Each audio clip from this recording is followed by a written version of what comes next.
Hey, Matt, welcome to the show. Tell us a little bit more about yourself. Yeah, thanks, Jonathan. Pleasure to be on here. Excited to learn more about you and chat all things dad and working dads. But yeah, my name is Matt Campbell, business development director at Advertise Purple. We help ecom businesses drive revenue through affiliate partnerships. We do recruitment, optimization, campaign strategy, the whole nine yards. So that's my professional life. My personal life, I'm a dad of two. I got a son who's 4.5 and starting to really find himself in his personality. And my daughter is two, a little over two, and she is the quintessential second child. She's just all over the place. She's the love of my life. And yeah, been with my wife since I was 17, high school sweetheart. So we're just living Nice. the dream. That's awesome, man. Really cool. Really happy to hear that. Congratulations on your success. Yeah, thank you. Appreciate that. So, we're going to talk a little bit about the journey and also want to talk a little bit about a community that you created as well. But in the very beginning of starting this, finding out that you were a father, what was that? What was that initial thought like when you found the news?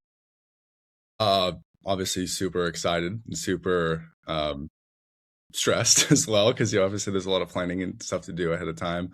Um, we just we got married, we went on our honeymoon, and we're like, do you want to try to have kids? And we're like, yeah, sure. Happened way sooner than we thought. Mhm.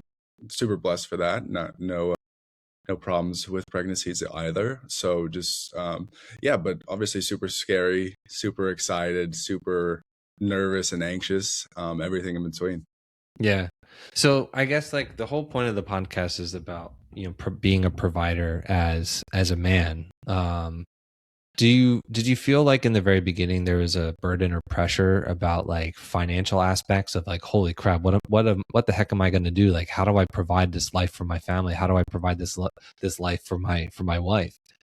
Did any of those thoughts come to mind for you? 1,000%. Yeah, 1,000%. I think even before having kids, the pressure of just being able to provide for my wife and for my family was there. Like I thought before we got engaged, I had to have this amount in my bank account. Before we got married, we needed to do this. Before we had kids, this. So I think that pressure just is innate in men, right? We put that on ourselves for honestly, I think it's for a good reason because we know deep down how successful we want to be. So I think it's a personal, but also an exterior pressure that we put on ourselves. Do you feel like the pressure was more in the beginning, or do you feel like it's equal to what it is now, being that you're a dad of two? I think it was more in the beginning, and I think it was more because it was the unknown of what is life going to look like, what challenges are going to be there, how am I going to be able to react in certain situations. I'm a very big creature of habit, routines, meals, like everything down to a T, and change is scary for me. Uh, so I wouldn't say change averse because obviously like growth happens on the other end of fear and change and everything like that. But I think the idea of change is very scary to me. Yeah. Life was about to change dramatically with having our first. And I would say it's for the best in every single category. Yeah.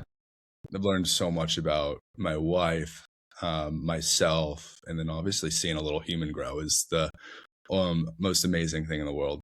Yeah, 100%.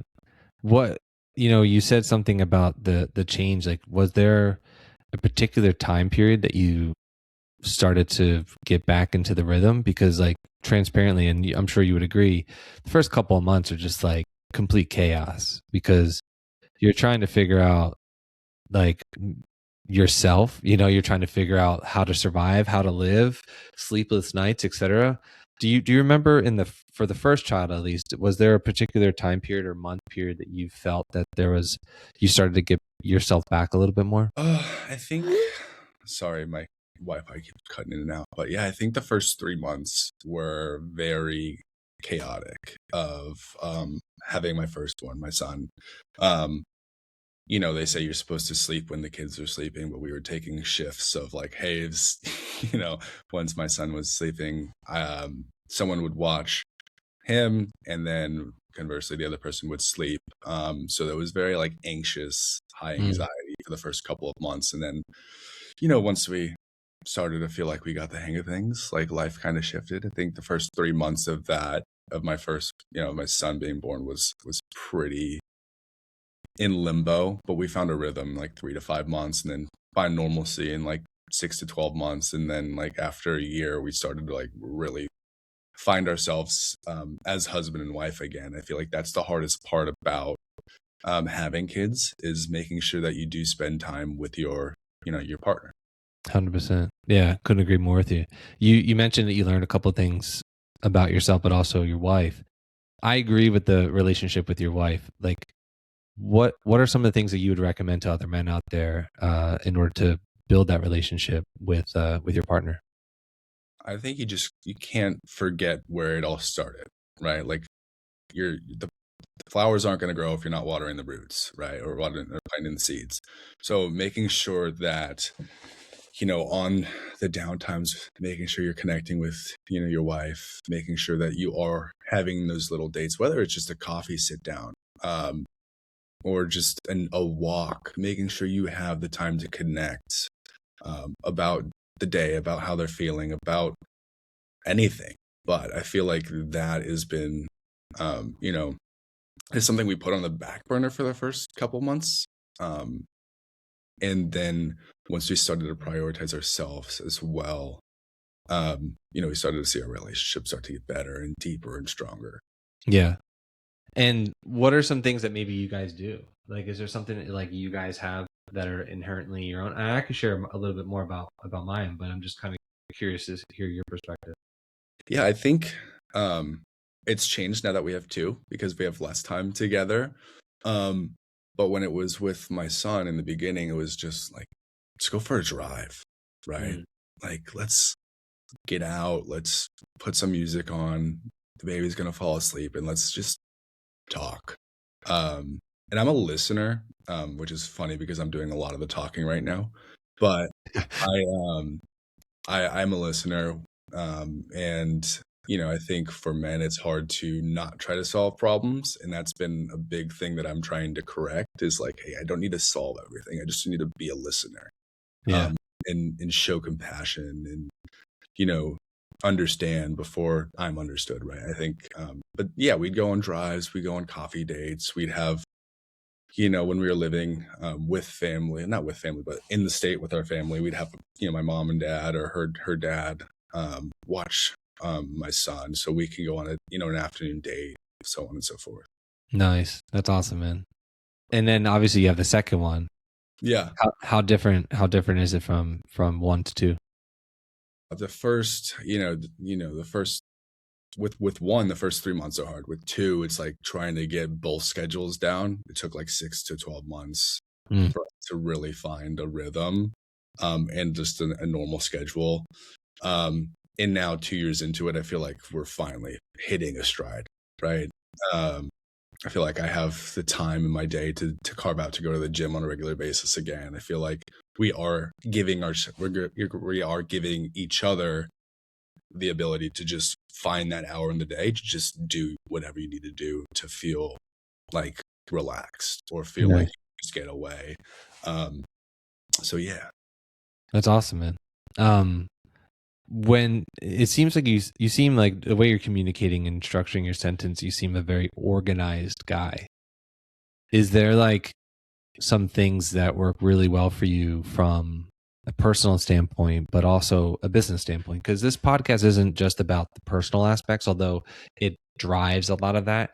There's got to be some, and I'm very familiar with affiliate marketing, and I'm sure maybe some people are, maybe some people aren't, but it requires relentless organization because Yeah. you have things coming in, coupon codes all over the place, UTMs out the ass, I'm sure.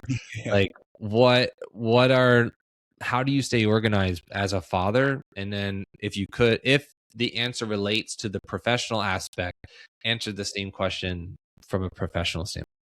Yeah, I have this big notebook. Everything that I need to get done is written, because if it's in my mind, I have too much ADHD in the world to like actually figure out and construct my mind itself. So for me, if it's not written down in like a task oriented list or it's not on my calendar, um, it it's tough for me to get things done. So I'll make a list every day of daily priorities, whether it's, work, whether that's, managing the team, whether that's managing my home, chores, whatever it might be, bills. If it's not on my list, it doesn't get done. So I make sure to like take a pretty good, audit of what I need to get done the next day. And I'll write on a priority list. So strictly online, you don't do anything, or strictly on paper. You don't use any software or anything like that in order to organize your thoughts? No. Well, my thoughts, no.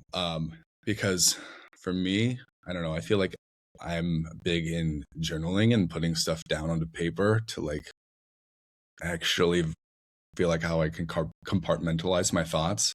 That's why I started, posting on LinkedIn a year ago, because I feel like it's been a really healthy outlet for me to just write things down, also remember things. I don't know. I think there's a quote somewhere along the lines or of like you remember things a lot more when you write them down. So making sure that I am writing things down and prioritizing my list that way has been helpful. Yeah, that's awesome.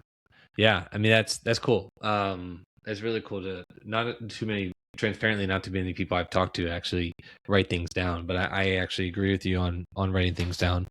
I have a book as well, and I write things down in, and I mean I think it's cool from a technological standpoint to have it written technology wise, because then your wife or your partner doesn't really actually see your book. Maybe Yeah. yours does, but like my wife doesn't. And so to have it kind of, I usually do it in a book, but then also transfer it over to like a reminders app. So that way she's aware of what I want to accomplish as well. Mhm. Yeah, But we have a family calendar on yeah, Google. So like anything that is like whatever family oriented, it gets written down that also transferred over, like yourself. But anything work or like I guess work primarily is written. yeah. Now, speaking of work, obviously dad life, work life, did you feel that when having children, whether it be the first or the second, that your business and work life kind of, um, you remained less focused, or do you feel like you were able to maintain more focus because of just being a dad?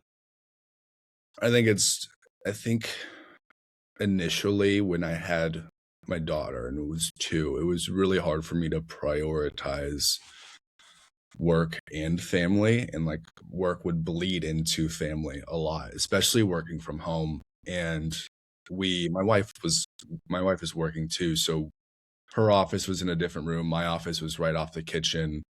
So like I could see my work for a year and a half straight, no matter if it was online or if I was offline. And it was very hard for me to just separate. Um, but we kind of have a rule in our house. It's like from 5:30 to 7:30, like just be as present as possible. Phones away, no phones at the dinner table, TV's off. Just be as present as possible because that's only 2 hours, right? But to the kids, it means so much to be present, whether that's hanging, playing around in the house, playing outside, playing sports, whatever it might be. Um, Actually looking at your kid, like giving them your whole undivided. Like I feel like there are times when I just look at my kids now and I just see how beautiful they are, just because I'm so present now. That's awesome. That's really cool. And did it take you a while to figure that out, or was that like out the gate? That's what you guys did. Oh, it's taken me 4 years. Yeah. It's very hard.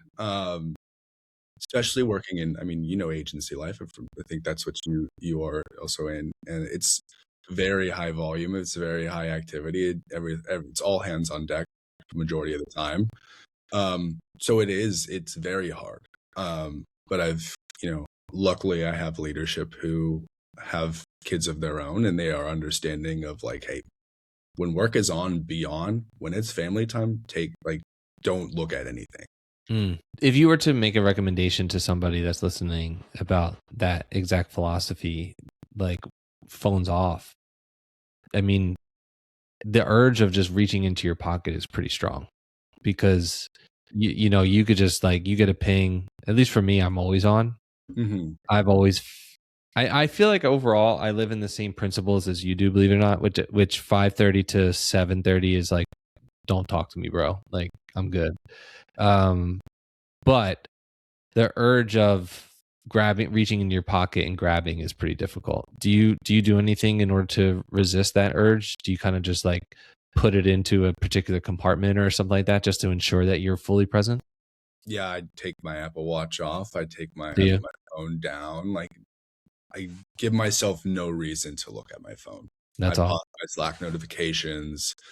Um, yeah, for me, like I said, I have ADHD. If I get a notification, I need to respond now. Yeah, And 100%. um, I've learned that like if I just don't have it, I don't have the urge to look at it. Nice. Yeah. Couldn't agree more. I mean, I similar. I feel like every time I get a notification, it's like pants on fire, like Yeah. the world's gonna end, and it's like I have to. This is the most important thing. But then you realize that like the most important thing is actually directly in front of you. Hmm. Have you noticed a difference of like, you know, phone? So in my family, she's almost 2. She's never seen she's obviously seen my computer, but she's never watched TV before. She's never touched the phone. So I'm slowly noticing that she's realizing what a phone is a little bit more.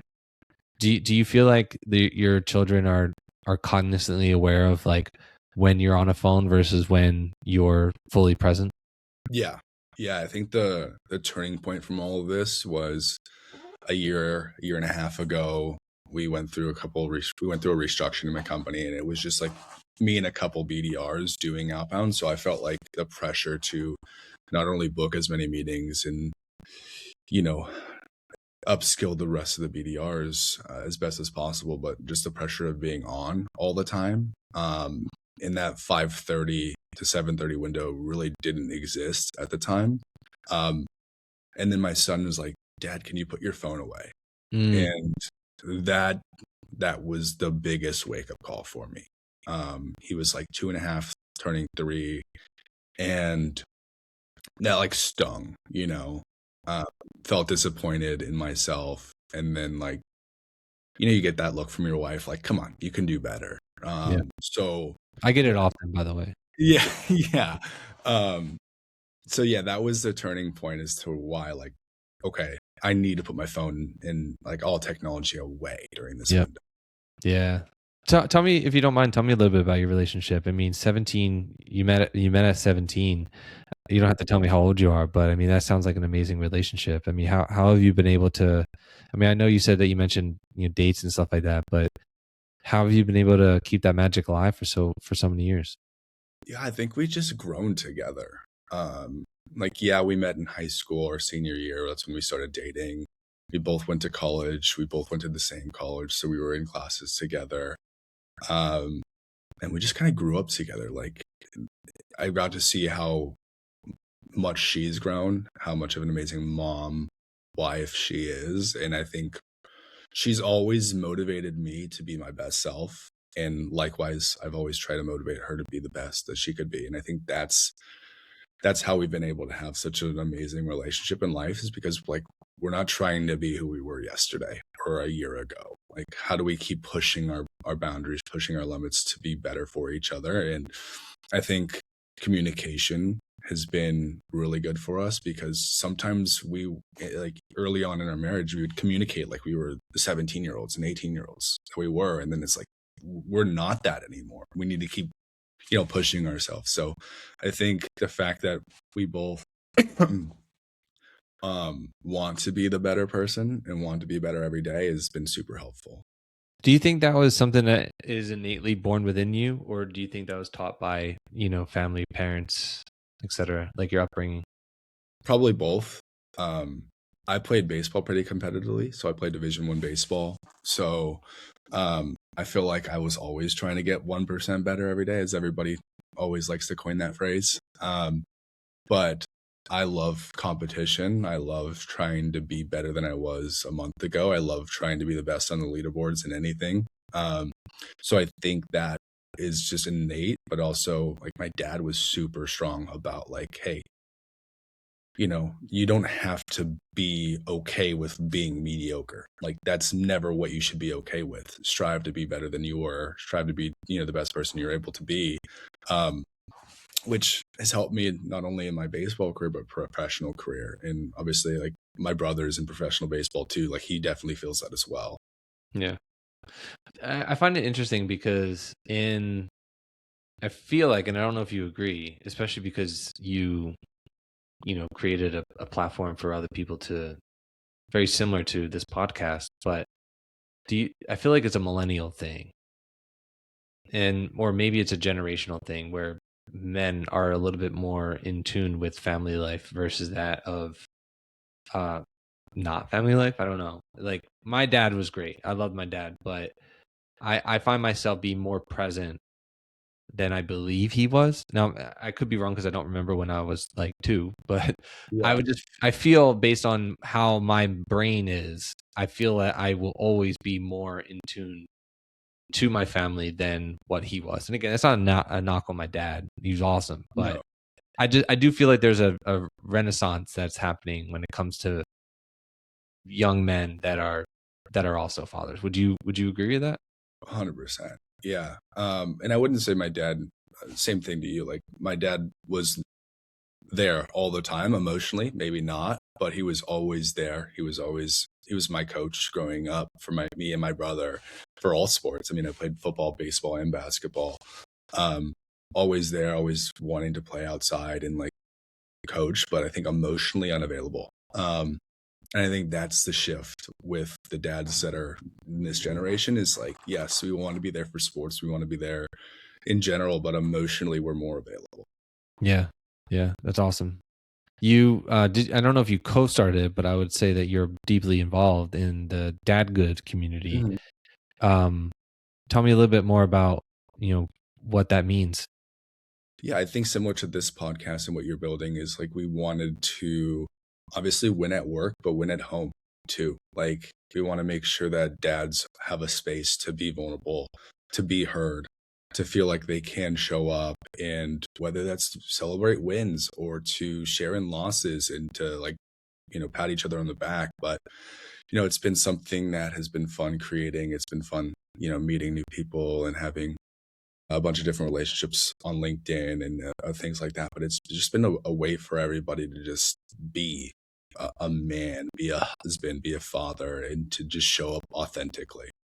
Do you find it difficult to build relationships in person, like as a dad? Um, Yeah, yeah. I think part of like originally from Southern California, like born and raised. We moved to the Midwest 4 years ago, Nice. and working. Where in the Midwest are you? I'm in Fort Wayne, Indiana.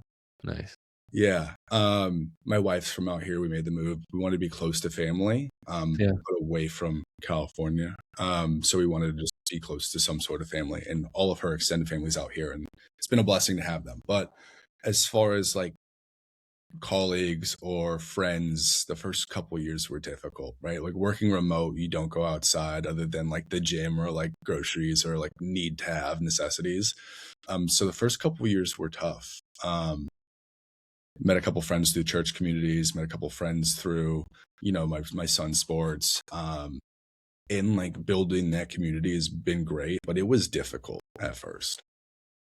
What was the most difficult part? Just not knowing folks around here. I feel like when men hit a certain age, they're like, oh, I got my best buds, like Yeah, I don't for need sure. any more friends. And like I left a lot of that in California. Like my best friends that I talk to almost daily are in California. My son's godfather's in California. So like it was tough finding people out here working remote. But I think allowing myself to just be happy and make friends outside of my wife's family has been really like helpful to my mental health as well. How often do you talk to the people in the community? Um, Depends. Like, I try to get in there as much as possible, but working family, like I want to prioritize the reason why I Sure. created this community. And Yeah. think we could do a better job of communicating with the community, but we try to get in there as much as possible. Yeah. So I'll tell you about a personal life for me. Like I don't have a lot of friends, and I'm okay with that. It's not like a feel sorry for me type of statement, but the relationships I do have are very strong. When meeting new men, trying to grow relationships, what I found is that, and maybe this is just me being a judgmental piece of crap, possibly, but cool factors of like can relate to sports or nerd stuff like video games. But then it comes to parenting, and there's always something that I found that I'm like, I don't vibe with that. And I found that, not that I'm looking for like the perfect male specimens, because we all have flaws, but I found that I personally am less likely to be engaged in a relationship or conversation unless they also side or agree or believe in very similar things, um, as a parent to raise your child. Would you say that that's similar to you, or would you say like, I guess, do you understand where I'm coming from with that Yeah, statement? Yeah. 100%. I feel like you want to cultivate the environment that you want your kids to be in, right? Yeah. Like, and that stems with the people that you hang around. 100%. So it's our job as parents to make sure their environment is as positive and constructive as possible. So if we are hanging around, POSs, and our kids see that, well, what are they going to turn out to be? You know, 100%. so yeah, I 100% agree with that. Like they have to match the same cultural values, religious values, parenting values, but also like human values as well. Yeah. And I can actually give you a really interesting story. So like, I went to the library with my daughter, um, met this woman that was like perfect for my wife. Like, read the same books, kid was the same age, just like just vibe, and was there. My wife wasn't there, so I was just with my daughter alone. And I asked her for her number. I was like, I don't mean anything sexual behind it. I'm going to ask you for your number, and I'm going to give it to my wife. So then they ended up, you know, uh, they ended up conversing, and then it was just the person ghosted, Mm, and I'm like, how can you fit all of these metrics of like similarities or relatability, and then fail in the aspect of like, I guess from a sales standpoint, like fail at the close, yeah, and it's just interesting because like what I've learned from that experience is you have to want to be a part of a relation into a community, and I think you have to be physically and mentally ready to accept new people into your life in order to allow new relationships to grow. yeah, yeah. I mean, a relationship in any aspect's a two-way street, right? Like I've had best friends growing up, people that were in my wedding, like as a groomsman, that I don't talk to anymore. Mm, Not out of like malice or hatred. It's just we didn't grow together, yeah. and you know, Because are they fathers themselves, or are they n- not? no, So do you think that, I'm just curious. I mean, if you don't want to go down this path, that's fine. But if do you find it because they're not fathers, you don't relate to them anymore, or is there something else? I think that's a part of it. But I think from a career standpoint, from a mental standpoint, from just a growth standpoint, that relationship wasn't serving me, and I was putting a lot of time and attention to nurture it, and I wasn't getting that in return. So it was like, it's not serving me anymore. Um, and it took years for me to like realize this. Yeah, that's But awesome, man. once I did, I just the burden is just lifted off your shoulders. Yeah. Um, do you feel like that was an age thing, or do you think that that's related to? Do you think it's age in yourself slash wisdom, or do you feel like it's the experience that you had from being a father? I mean, I guess they can be similar. Yeah, I think it's more nuanced to put it in one bucket. It's probably age, but also like personal and relationship status and having kids. I feel like I'm the first person in my friend group at home to get married, to have kids, to so I felt like a lot of relationships that I had weren't serving what I wanted to focus on. Um, Yeah.